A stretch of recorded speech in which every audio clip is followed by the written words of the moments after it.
All right. Good morning, Governor. Thank you for being here, visiting our offices here at Accenture, and thank you, guests. It's really an honor and a privilege to have you here in downtown Los Angeles. I'll be brief. I just want to start by saying 50% of all venture capital in the United States flows through California. Half of the world's 20 largest companies, California. There's a reason for that. From advanced technology to biotech to renewables, California leads the world, and innovative companies want to be here. It's not accidental that innovation has flourished here. Partnerships between the public and private sector are commonplace here, and there's a reason for that, and it's not because it can be 65 degrees here for most of the year. It requires the conditions for that to happen, and Governor, I want to thank you for your unrelenting focus to ensure that technology like AI, things that the world needs to solve the big problems, that you're leading the way and that's happening right here in California as it should. And thank you for allowing companies like Accenture to continue working with the state to tackle those hard problems and have an enduring impact. I travel around the world and I work with governments of all different types that want to learn more and adopt digital technologies. They want to be innovative. And I start with California. And that's not because I call California my home. It's because there is something special here in California, and that is that people want to come here to be creative. Companies want to come here to be creative, to build the things that solve the big problems. And California is a world leader in that. We turn the bold ideas into that big, long-lasting impact. And so again, it's my pleasure to be here, and I will turn it over to Tino Cuellar, who is the president of the Carnegie Endowment for International Peace. Thank you very much. Good morning, and thank you, Mark. You know, 115 years ago, my organization was founded by Andrew Carnegie with one singular purpose. After he'd spent all this time building libraries around the world, he wanted to make an investment in making peace and cooperation across countries more effective. And he came to understand that that involved the improvement of governance, how it is that democracies worked as well. Today, our organization works in multiple countries, but with one singular purpose: how to make the world a little bit more effective at cooperating in its governance, more effective at responding to the needs of people.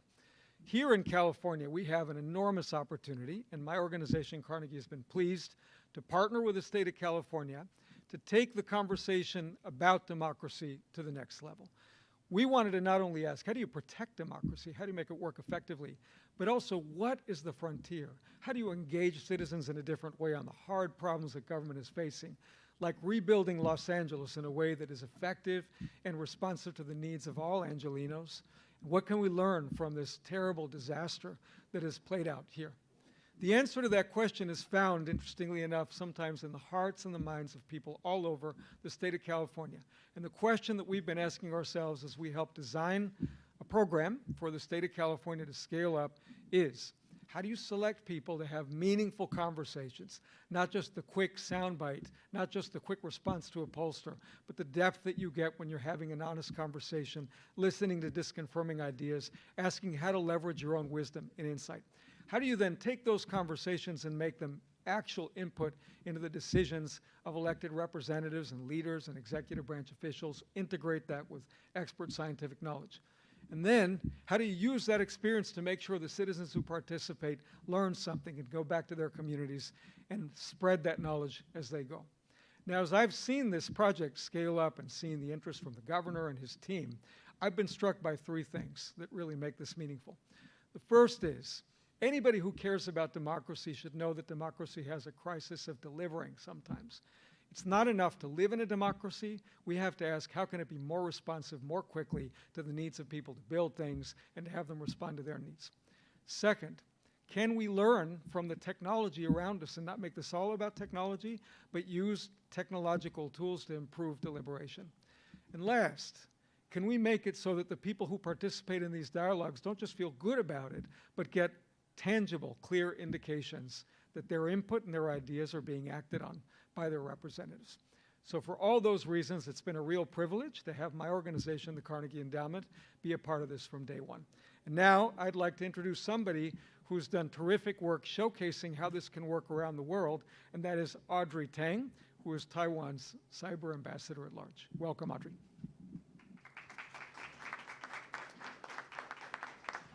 Thank you. I'm Audrey Tang, Taiwan's first digital minister and now cyber ambassador. 10 years ago, in 2015 in Taiwan, we entered the cabinet with this very simple idea that efficiency and engagement do not have to be a trade-off. Through participation, we can actually make government much more efficient. And in the short span of the first 6 years, since I went into the cabinet as a full minister in charge of digital participation, the approval rate increased from 9% to over 70%. We shortened the tax filing from hours to minutes, and we overcame the pandemic without a single day of citywide lockdown. And all this is not my idea or really anyone's idea, but rather ideas from the Taiwanese population. And I'm really, really happy to see that over the past 2 years, the team here in California took that idea and amplified it with generative AI. Because Gen AI, for the first time, can accurately summarize people's common ideas and discover the uncommon ground despite polarization. And for the first time, generative AI can help closing the loop by going back to the actual statements proposed by a citizen saying, now the government is doing this because of these words you said and resonated with. So I'm very happy to keep helping the state of California and also building what we call pro-social media, not the anti-social corner of social media, but social media that really give the voice, choice, and a stake to everyone involved. Thank you, and I'd like to introduce the State Transportation Secretary, Secretary Omishakin. Good morning, everybody. Tokes Omishakin, Transportation Secretary, part of Governor Gavin Newsom's cabinet team. So here to share a little bit of the perspective from transportation on this topic we're here today to talk about.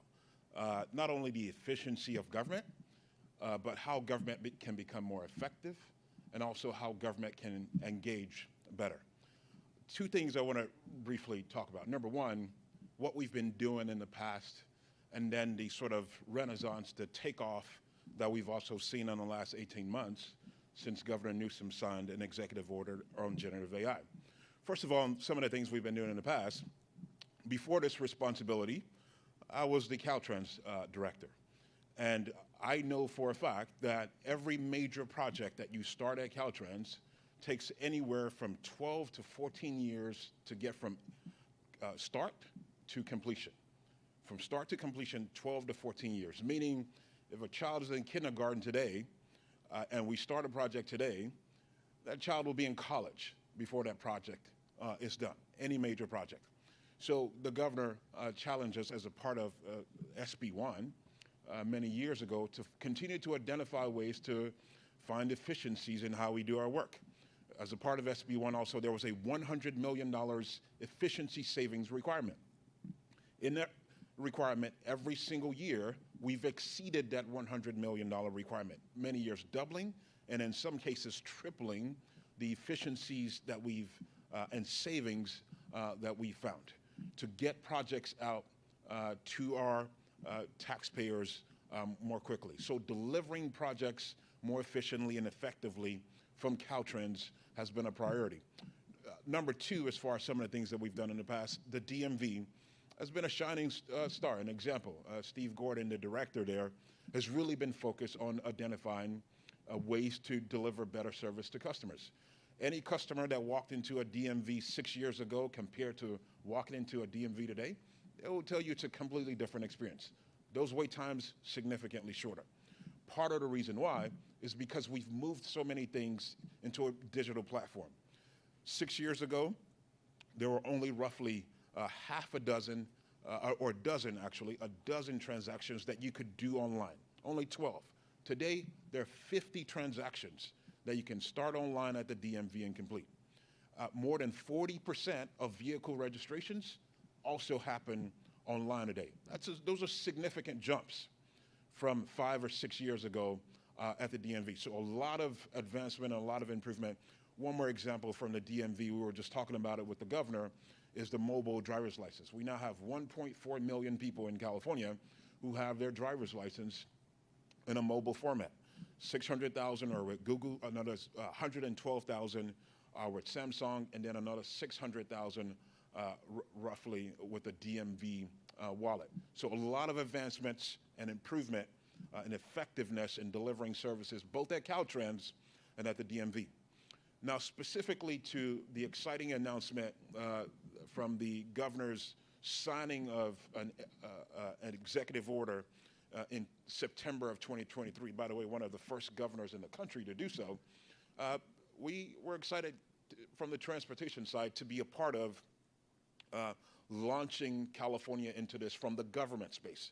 The two projects that we're going to take on, number one, traffic management is number one. Number two, vulnerable users of the transportation system.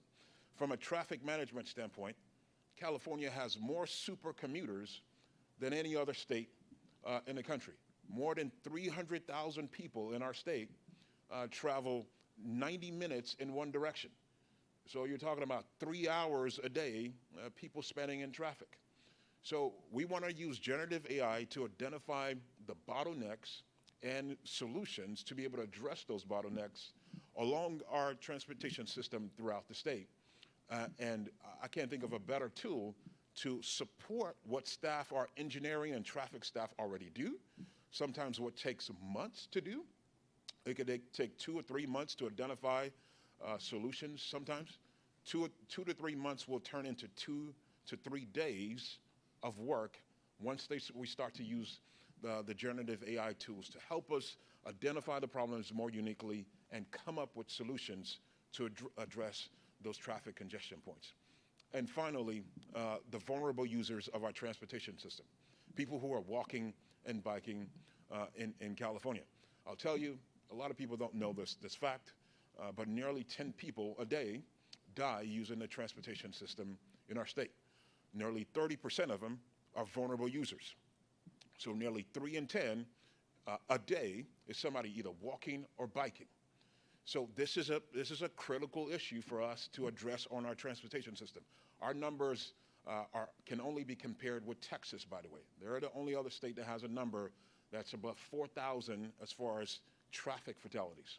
So it's an important issue. I was excited when the governor said he wanted transportation to be part of the initial outbreak to launch this using generative AI. And I'm looking forward to the tools that we will be able to come up with and solutions we'll be able to identify to address traffic fatalities in the state and specifically the vulnerable users of our transportation system in California. So again, thank you everybody for being here. Look forward to any questions that may come later. But next, I want to introduce a new colleague that the governor has recently appointed, Secretary of Gov.Ops, Nick Medeiros. Nick? Secretary. Thank you, everybody, for being here, and thank you for having me. As Secretary Omishakin mentioned, I'm Nick Medeiros. I'm the Secretary of Government Operations. Our agency's mission is to focus always on ways we can improve our service to Californians, to make government work better. That's our charge from the governor. And under Governor Newsom's leadership, the state has become a leader in using the latest technology to improve government service. Gov.Ops, which includes the California Department of Technology as well as the Office of Data and Innovation, another creation of Governor Newsom, has been helping state employees to harness the latest tools so that they can work more efficiently and effectively on behalf of Californians. As Secretary Omishakin mentioned, since the governor issued his generative AI executive order in 2023, the state has run under the leadership of GovOps 8 proofs of concept across government to experiment with the use of Gen AI to see if we can harness this technology to improve government service. One of those involved my prior department, the California Department of Tax and Fee Administration, which administers 42 different tax and fee programs on behalf of the state of California. As you can imagine, it's complicated to know about one tax program, as all of you who just filed your tax returns can probably appreciate. It's very complicated to know about 42 tax and fee programs. And so what Gen AI, the tool that was developed, what Gen AI allowed our call center operators to do is to leverage the tool so that they could more quickly and more effectively answer taxpayer questions as they called in. It would listen along to the call in a secure environment and immediately search through thousands and thousands of pages of California tax law to suggest answers to the operators. It's especially helpful for those call center operators who are newer in their jobs. And using this next generation assistant cuts down on call time, allows for the call center operators to more easily take notes, which immediately go into the taxpayer's files so that we can, next time they call, if they have to call again, it will bring up their prior conversation, and allows us to leverage the team members that we have and keep others who may be doing collections or audits, keep them doing their regular work instead of getting on the phones. And we're taking the lessons that we learned and we can use those across the state's call centers. GovOps is also, through the California Department of Technology, working on developing the first in the nation state digital assistants with the state's highest security managed cloud environment. No state data leaves the state's secure environment, and the pilot's onboarding currently 8 state departments to test how Gen AI can be used as a productivity tool to summarize and analyze state data. Rather, in the proofs of concept, we had very specific tools that we were testing out. In this next phase, we're now getting general tools and giving them to state employees and letting them discover how they can best use those tools to improve taxpayer or service to Californians. Anyway, with that, you know, Governor Newsom knows that improving government efficiency isn't only about technology, but he also knows that it's very difficult to meet the expectations of today's Californians with technology that may be 10 or 20 years old. So we're giving our team the tools they need to deliver to Californians the services that they need. And with that, let me introduce a man who needs no introduction, our Governor, Gavin Newsom. Thank you, Nick. Thank you. Thanks, Nick. Thank you, Mark. Thank you for having us here. We appreciate it, and all the. I appreciate. I don't know if you're working back there or this is part of the job, but thank you to the Accenture employees that are here in the background, and thank you for your engagement, and thank you for being part of this. We're announcing a new partnership with you and partnership with a number of other employers and Gen AI leaders in this state, but I'm very grateful and humbled by the opportunity to be here with you. I want to thank Audrey in particular. For those of you who don't know, Audrey is a big deal. Audrey is one of the world's leaders in this space, and Audrey has been foundational in terms of establishing a framework of expectation that allowed us to dream big and be bold in terms of what we are announcing today and what we're sharing with you. I want to thank Tino for his stewardship and leadership, for being there in the beginning and having our back at Carnegie in partnership with the McGruin Institute and others and a number of other philanthropic partners that helped establish the platform, engaged California that Tino was referencing. I want to thank Tokes for his leadership in stepping up. There's not a Secretary of Transportation in the United States of America, by definition, doing more with Gen AI than his agency, period, full stop. Nothing is happening in the United States of America at the scale and scope that is happening here in the state of California. So I appreciate, Mr. Secretary, your leadership. And as Nick laid out, his leadership in his former role at the Department of Tax and Fee Administration, and now running government operations, and now responsible for a larger portfolio of agencies and department heads. I'd be remiss, and I'll get to my comments, but I want to also just acknowledge Amy Tong, who has been our principal leader she's brought fans with her on all of this, and it is stitching together all of these pieces. And I say stitching together because, candidly, this is hard to communicate for many of us. It's hard to disseminate for the media, and it's hard to distill the essence for the public. I could have easily come in here with sunglasses and, chainsaws, you know where I'm going, and gotten your attention. I could regale you and give you stories about how we're tearing things down. And we can celebrate the conflict and the energy and that would run with the news, and people feel like, well, at least they're doing something. And people would say, well, you know, they seem to be taking action. Government is bloated, it's not effective, it's not efficient, it's not engaged. We want to shake the machine. And that's a pretty effective communication strategy. There's no doubt about it. I was sitting literally on Sunday, front court of my 9-year-old's basketball game, and a father up to me said, you know, Gavin, I didn't want to talk politics. It was the kids' halftime. He goes, but, you know, is there something, you know, wouldn't it be good if the blue states would come together and do a Doge for blue states? I know. And I was trying to explain. I said, what do you mean? I said, no, let me explain. He goes, no. What is it? I said, well, we have been. He goes, well, you really should do that. I said, no, we have been. He goes, I really encourage you to do this. And I started explaining what we were doing, and his eyes glazed over. He wants to see the chainsaw. He wants the sunglasses. He wants the theatrics, the performative side of this. He wants the friction. He wants the protests. Because then it's a proof point of the concept. Without that, he struggles. And without that, we have struggled to communicate this. Let me give you a proof point. The announcement we're making today was done in partnership with state workers and employees. They're celebrating it because we're not doing things to them, we're doing things with them. SEIU 1000, one of the largest bargaining units in the state of California, they helped us design this. That's the difference to our approach.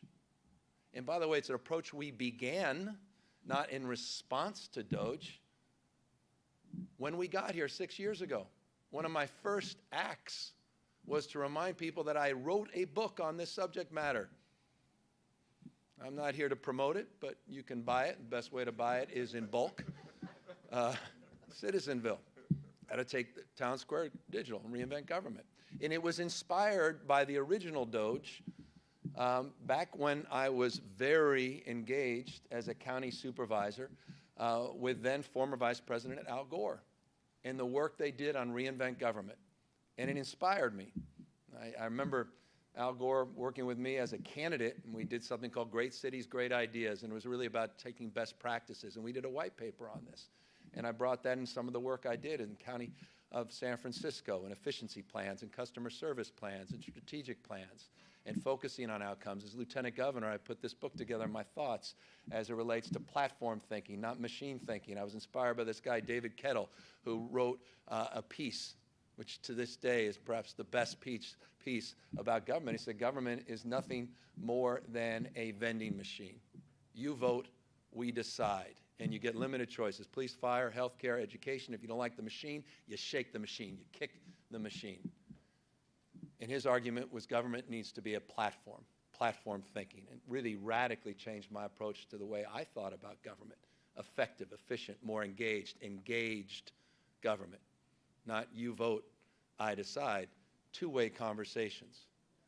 So this engaged.ca.gov platform we've created, first of its kind in the country, inspired by the work in Taiwan, is about engaging you, particularly here in LA as it relates to the wildfire recovery. And it's a deliberative process. It's a process, by the way, that over the course of just the last few months has now received over 7,400 individuals that want to participate in it. We have a 28% conversion rate to people that signed up, to people that are participating in it. Industry standards about 5%, and it's proving that people do want to be engaged between elections. And they don't all want to be engaged in a town hall or lining up with other voices because some people are just a little more timid. Some people want more choice as it relates to how they engage in deliberative process. So Engaged California is a process that continues to unfold and a process that will conclude in about 5 to 6 weeks. And it's a process that's already proven its success. We have engaged thousands of people.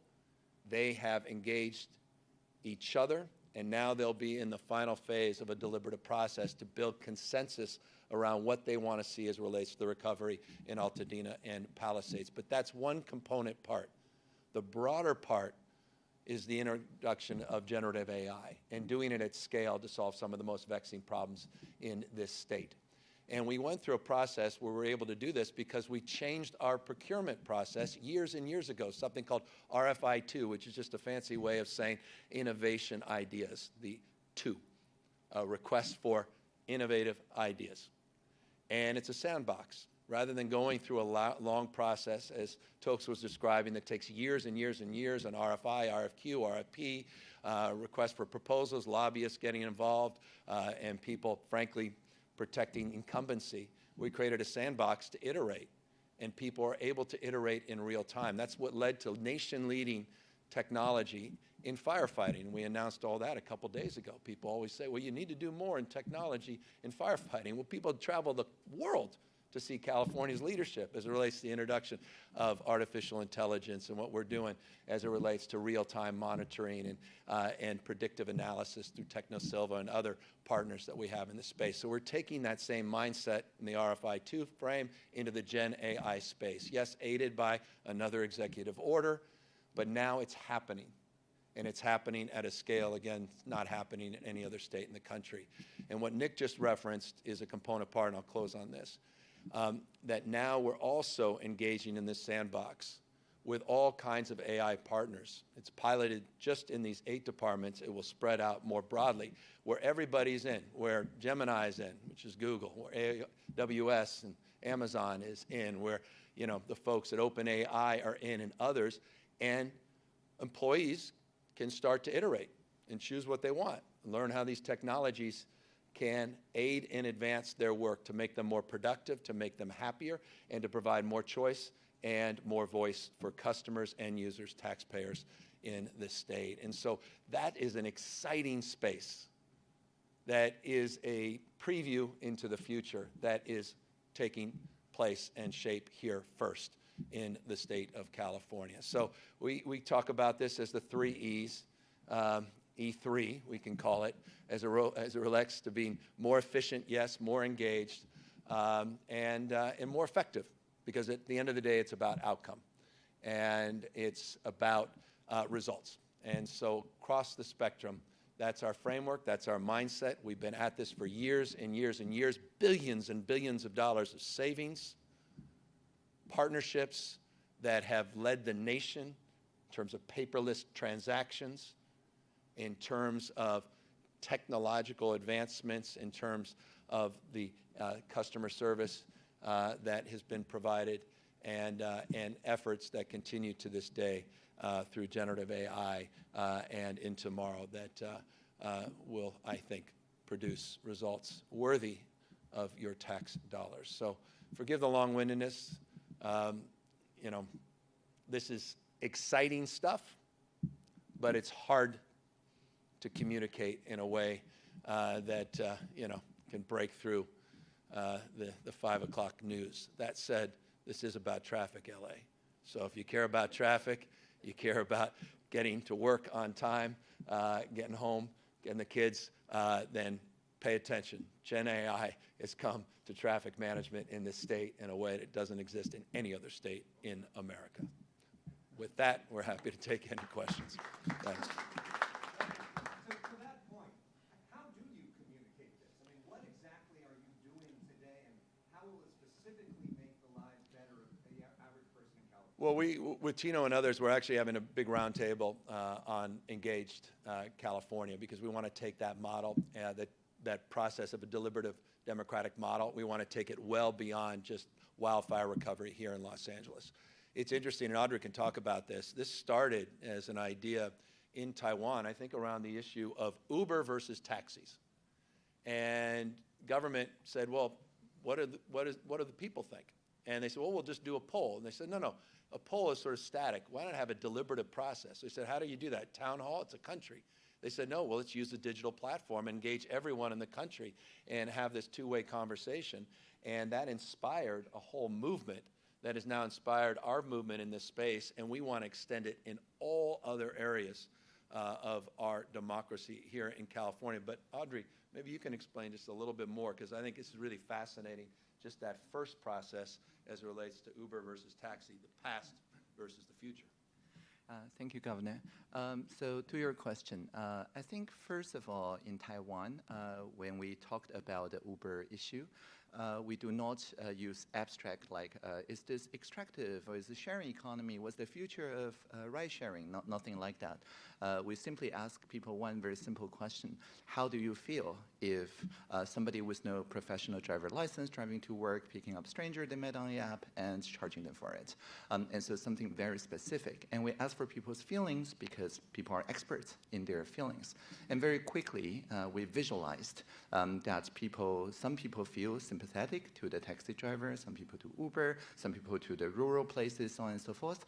But the great thing about this kind of bridge making or pro-social media is that it showed what are the uncommon grounds, the common ground that was hidden in plain sight. For example, the software analyzed it with AI and showed everybody loved search pricing, but not undercutting existing meters, and so on and so forth.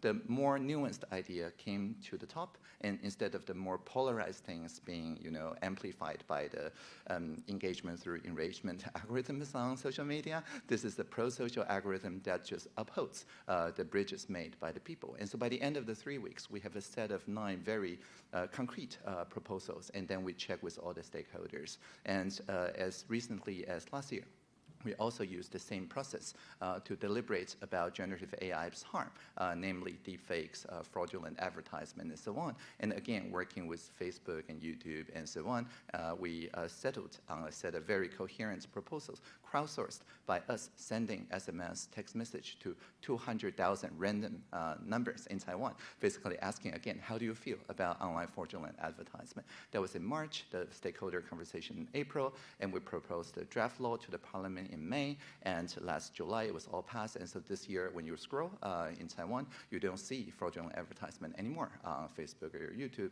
But all that is because the people collectively drawn the Overton window, what was to be expected to overcome this urgency without the government overstepping on censorship or things like that. People had very sensible suggestions like KYC and so on and so forth. So I think the 2 keys here are the shared common urgency and also the air cover, the pre-commitment from the president or the governor to really consider the uncommon ground coming from the people. Thank you.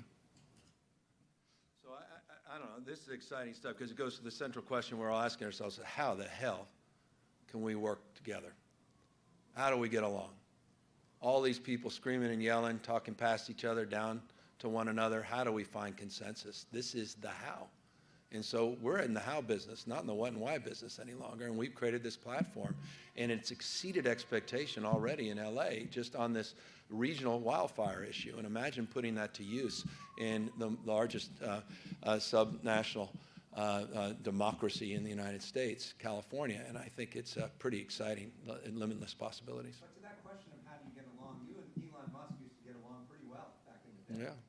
How are you getting along now? Have you talked about any of these concepts? This is why we never, I need my chainsaw. No, I haven't talked to him lately.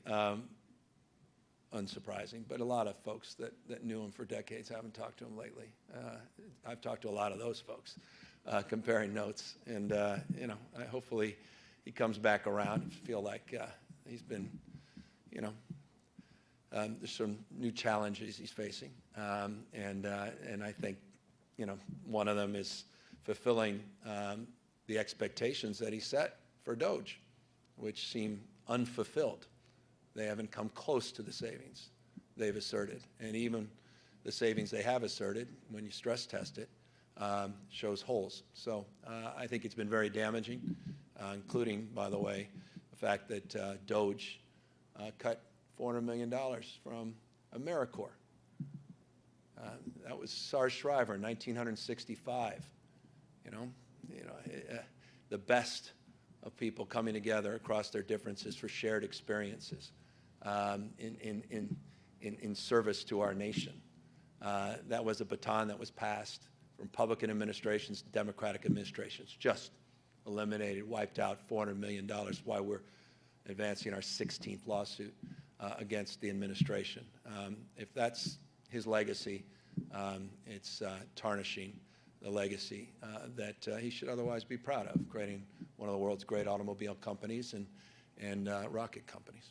You reference Elon Musk and Doge. A lot of people are going to see this and think about I know. We're Doge, but better. And we've been Doge, but better for literally 6 years. You can go back. There's amazing that we still have the tapes of our announcements around ODI and all of these reforms and efficiencies that we've been advancing for years and years and years. It's just, again, difficult to sort of break out of that, the attention challenge. And again, we want conflict, we want friction. And this is why I'm really proud of this. We haven't provided that because we've been doing it with people, not to people. Governor, your reaction regarding President Trump's executive order yesterday against sanctuary cities and states, are you concerned with that? Yeah, I mean, I don't know why he needed to do his own analysis. It's well described, the number of sanctuary municipalities, jurisdictions, states across this country that have existed for decades and decades, generation. But obviously we're concerned. What does he mean to do with this executive order? Identifying sanctuary status hardly is novel, is the point. So it's what's his intention behind it? We know there was an effort. San Francisco led the effort to push back with other cities to begin the process of starting to defund sanctuary jurisdictions. But well established, I've got one of the world's leading minds when it comes to courts, His Honor himself, but the Ninth Circuit adjudicated upholding California's sanctuary status a number of years ago, and that same judge used that frame, that appellate decision, federal court decision, to allow an injunction to be filed on behalf of San Francisco and these other cities as it relates to Trump's latest efforts. So we'll see what the intent is ultimately, but we're not naive, and we remain vigilant. Do you have an idea of how much funding could be at risk for the state? California's sanctuary status is legal, period, full stop. We apply rigor to aligning ourselves with federal law. And again, that was stress tested independently by the federal courts. And they upheld our point of view and our sanctuary status. So I think we are in good sound footing. That said, it's a very hyper political environment, and he's trying to score political points. But our job is to remind communities of their rights, to remind our diverse communities that we have their back. And I'm here to remind you that the reason I called for the special session in the state legislature was to do just that. And we appropriated resources. That's why we've been able to file 16 lawsuits without supplementals to the Department of Justice. And also remind you that component part of that was millions and millions of dollars for legal defense for our diverse communities, money that just, by the way, notices of funding availability that went out last week specifically because of the special session, and to continue to do more in terms of our protecting our diverse communities, and again, doing what we can to assert ourselves as only California can, as the largest state in our union, and push back aggressively. Governor, it's the president's 100th day. I know you've spent a lot of time thinking about, especially with the podcast, having conversations about how effectively to work with them and how effectively to push back. Yeah. I'm curious, what have been the big things you've learned from some of those conversations in terms of where to go on that front? Well, I'm not naive. We're here in L.A. and we have a lot at stake here in terms of federal support. I also think it's important to remind you and your viewers, California is a donor state, $83.1 billion more. We provided the federal government provided us. I'll put that in perspective. Texas received $71.1 billion more than they provided the federal government. I'll repeat that. $83 million the taxpayers of California gave the federal government. The federal government gave $71 million more to the folks in Texas. We punch way above our weight. It was Mark's opening statement.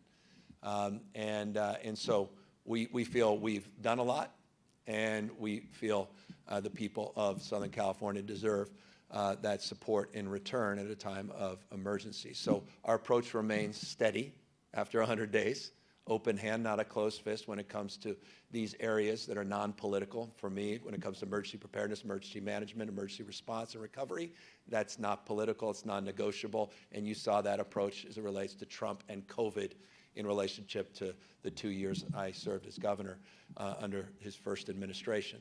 As it relates to our values and the question that was just asked around diverse communities and attacking vulnerable communities, we'll stand tall, we'll stand firm.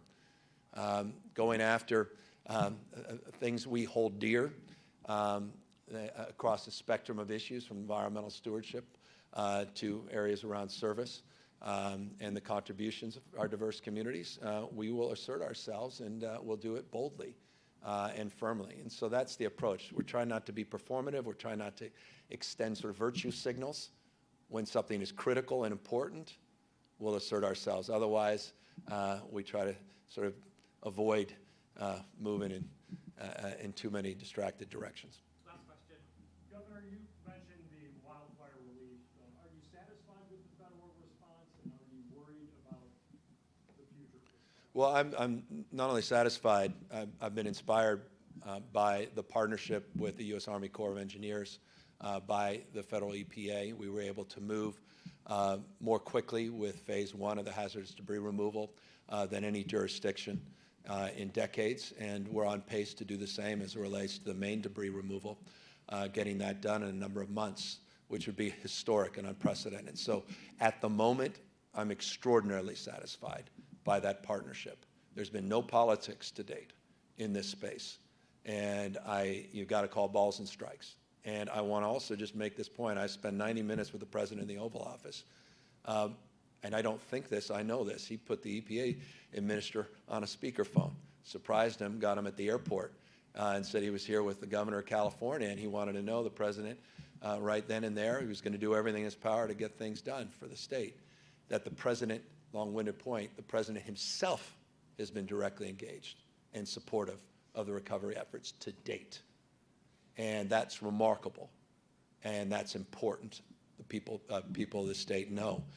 Going forward, as it relates to the supplemental and making sure that we're made whole, we look forward to continuing to dialogue with the administration, and we're hopeful that past is prologue. Are there any lessons to be learned from Elon Musk's theatrics? I mean, in terms of communicating, is there anything to think about? Look, I think when we joke about the theatrics of a uniform or something, but I think the most difficult thing is when you're tearing something down, it's easy to get attention. Easiest thing in the world is to tear something down. I can do all that in 10 days. I don't even need 100 days to tear everything down. It took decades and decades to build up. Building things is hard. You know, starting from scratch, improving things, reforming things. That's what we're promoting. Efficiency, engagement, better outcomes and results. That's real work. And so I think my reflection is that's unfortunate, because the amount of outsized attention that's gotten versus the attention builders are getting and people are trying to build bridges and bring people together is disproportionate. There's an asymmetry there, and that's a broader societal conversation, and candidly, that's what Gov.CA.Gov hopes to address. A new deliberative platform to provide consensus, more voice, more choice, and trust, the coin of the realm. Thank you guys very, very much. Thanks.